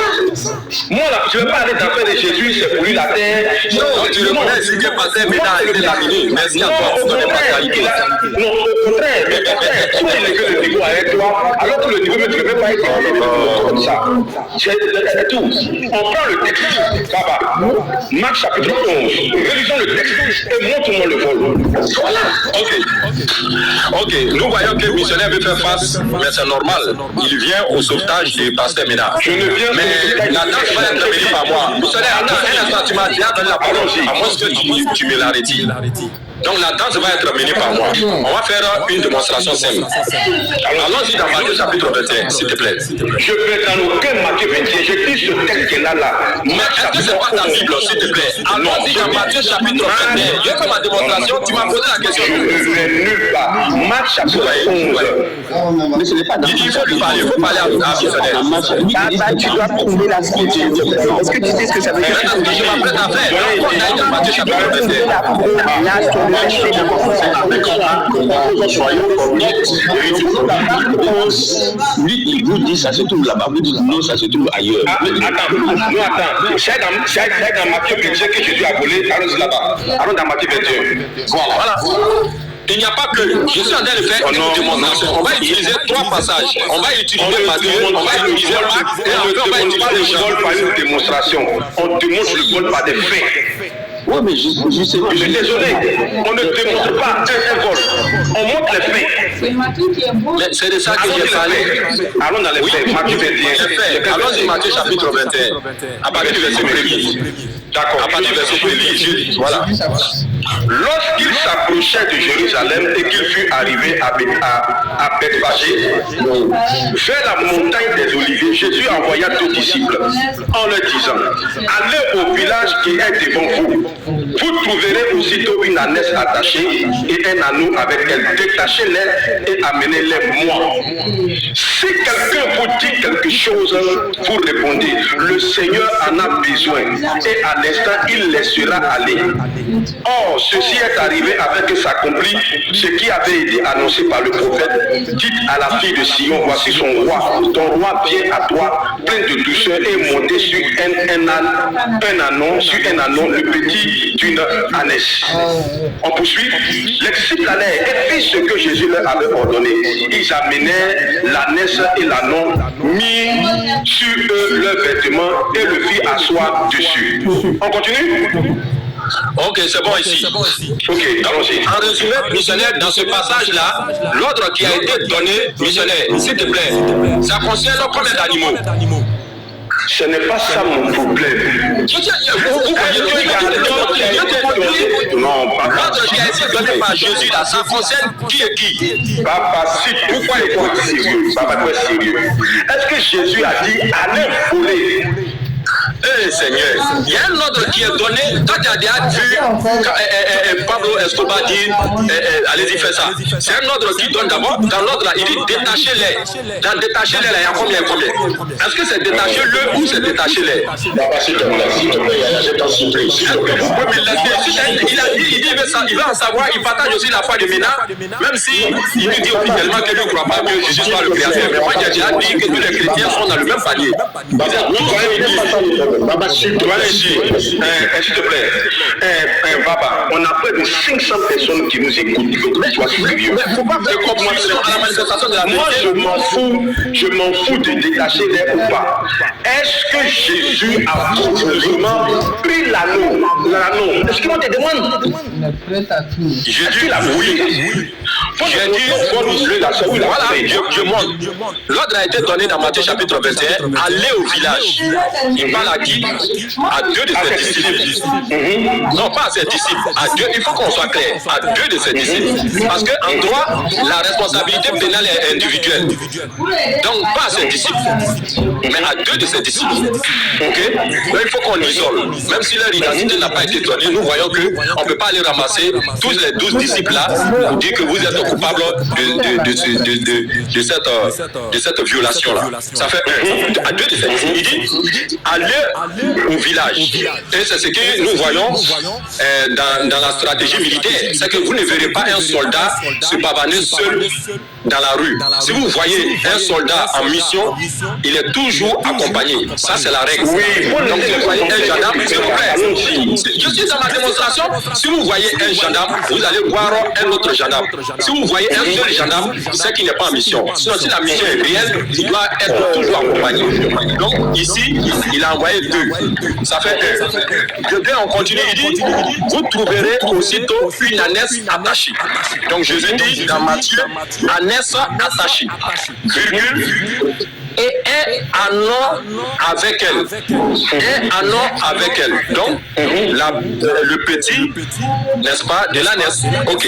Donc, ils sont 2. Et il dit, détachez les 2 là, il faut les détacher et j'ai besoin des 2, amenez-les moi. Il a dit, moi qui? Moi Jésus. Maintenant, dans le verset suivant, le si qui est introduit va parer maintenant à toute éventualité. Donc le si dit, si quelqu'un vous dit quelque chose, répondez. Le Seigneur en a besoin. Oh, nous voyons que tout ce que nous commettons, nous le commettons par besoin. Tout ce que l'homme fait, on le fait par besoin. Donc le besoin, c'est ce qui nous manque. Effectivement, l'anneau n'étant pas avec lui et n'étant pas pour lui, il faut que cela rentre dans son patrimoine. Amenez-les-moi, les 2 là. J'ai besoin des 2. Et à l'instant, il les laissera aller. À l'instant, il. Donc Jésus fait référence ici à quoi? À un pronom personnel qui remplace l'identité d'un inconnu. Mais cet inconnu-là, il est un. On se comprend. Il est seul. Ok. À l'instant, il les laissera. Celui qui va prendre la parole va vous laisser aller avec les 2. Maintenant, le narrateur va nous dire que, parce que pour qu'on ne puisse pas dire qu'ici il y a manifestement une association frauduleuse, il prépare notre conscience pour dire, oh, ceci arriva. Et justement, dans la prise de parole du pasteur Bénard, il s'appuie sur cette prophétie-là pour, n'est-ce pas, plaider en faveur de Jésus-Christ. Il dit non, ça ne se passera pas comme ça. Pourquoi? Il dit, oh, ceci arriva afin que s'accomplisse ce qui avait été annoncé par le prophète. 2 points. Vous dites à la fille de Sion, donc on va aller voir là-bas. Il a été dit là-bas, ton roi vient à toi. Ton roi vient à toi, plein de douceur. Et monter sur un âne, sur un ânon petit d'une ânesse. On va aller regarder rapidement dans Zacharie 3. S'il te plaît, je te plaît. Mais tu n'es pas le seul. Tu m'as dit que tu me non. Tu m'avais regardé dans Zacharie 9.9. Est-ce que ce qui a été dit là, c'est ce que nous retrouvons dans Zacharie 9.9? Dans Zacharie 9.9, voici ce qui est dit. Ils ont mentionné douceur, plein de douceur. On va voir si ce mot-là est. Voilà, on dit, sois transporté d'allégresse, fille de Sion, pousse des cris de joie, fille de Jérusalem. Voici, on va là-bas écrit voici. Ton roi vient à toi, ton roi vient à toi. Il est juste et victorieux. Et on nous dit, il est humble. Il peut monter sur un âne, sur encore un âne. Le petit du nord, Anès, vous avoir. Quand nous sommes dans Matthieu, Matthieu a dit quoi? C'est Anna est répété 2 fois, mais Anna n'est pas répété 2 fois. Dans la prophétie de Zacharie. Je reprends la parole. Baba, où est le vol ici? Mais c'est ce que je dis. Il ne faut pas faire ça. Dans la prophétie de Zacharie, il ne faut pas faire mention de Anna. J'ai compris. Baba, quand les disciples sont allés, comme Jésus l'avait recommandé là, est-ce qu'ils ont volé? Quand ils ont pris là, personne ne les a vus ou bien on les a vus? Voilà l'incompréhension des missionnaires. Les missionnaires pensent que le vol, c'est quand mon voisin n'est pas là que je vais prendre la chose derrière lui. Non. Sinon, on n'allait pas arrêter les braqueurs. Les braqueurs là peuvent frapper là. Devant toi, je reprends encore ma question devant qui t'appartient. Tu vas te mais moi, le vol n'est pas montré derrière quelqu'un. Devant moi, tu vas venir monter sur mon Seigneur. C'est pas au contraire. Tu as fait dire que le vol, c'est quand on prend à l'asile de quelqu'un. Ce n'est pas la définition du vol. Papa, écoute-moi. Ce n'est pas prendre quelque chose à l'asile de quelqu'un. Écoute-moi. Si moi, papa, je vais chez toi à la maison, oui, et je viens, je rentre chez toi, je prends quelque chose, et puis on me dit, voilà, tu fais quoi? Oui. Et puis je me mets à courir. Je fais quoi? Je fais quoi? Si tu te mets à courir, ça devient un délit de fuite. Oui, mais je t'ai venu écoute-moi, je t'ai venu voler et puis on m'a attrapé. Maintenant, si je prends la chose, que si tu m'as dit non, c'est pas tu m'as dit de prendre. Et puis on dit bon, ok, prends pas. Est-ce qu'il y a volé? Écoute-moi très bien. Est-ce que j'ai volé? Je te réponds.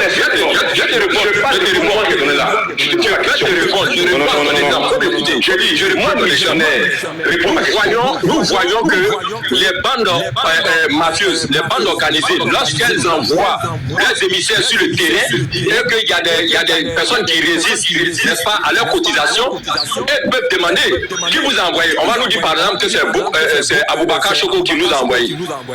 Si c'est lui, moi je laisse parce que quoi, on connaît les représailles de ce dernier. Si je suis en train de vous dire à l'autre qu'il a donné, à celui qu'il a envoyé. Au temps de Jésus, il n'y avait pas l'armée qui mettait de l'ordre. Jésus était un bandit. Il y en avait.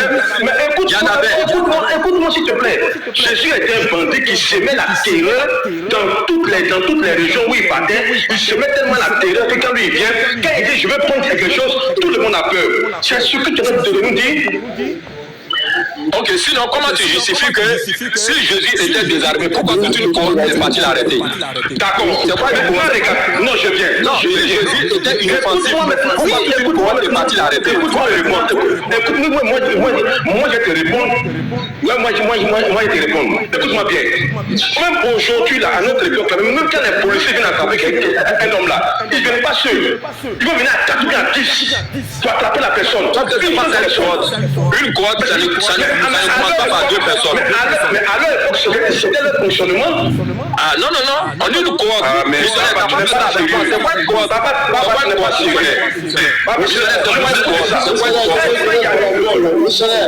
Missionnaire, il y a eu vol. Tu n'es pas sérieux. Maintenant, tu me laisses continuer. On a vu que dans la carrière, il n'y a jamais sérieux. Ah non, pas sérieux. On continue. C'est pas le fait de dire que papa n'est pas sérieux qui va faire que. Oui, voilà, c'est parce que peut-être tu ne connais pas Baba. Tu vas perdre ton temps ici. Voilà, c'est quelqu'un qui n'est pas là pour la vérité. C'est un polémiste. Baba, c'est un polémiste. Voilà, la vérité va être là. Tu débutes alors que tu as acheté le gant. Il ne faut pas faire ça. Il n'a pas acheté le gant. Tu n'es pas sérieux parce que tu n'es pas sérieux. S'il te plaît. Il est là pour distraire la carrière. Maintenant, moi, on a fait un débat dans la Bible, on va aller dans le Coran aussi un peu. Là, peut-être ça va la passer. Oui, mais attends que je finisse d'abord. On a vu clairement, s'il te plaît. On a dit que. Oui, attends, on ne peut pas faire ça. Attends. Quand nous sommes dans Jean, quand nous sommes dans Jean, quand nous sommes dans Jean, il ne faut pas faire ça. Quand nous sommes dans Jean, on dit que. Allez, pasteur, nous allons dire la parole. Voilà, on va aller dans le Coran. Est-ce que Issa. Missionnaire. Oui, attendez que je pose. Missionnaire. S'il vous plaît aussi, écoutez-moi.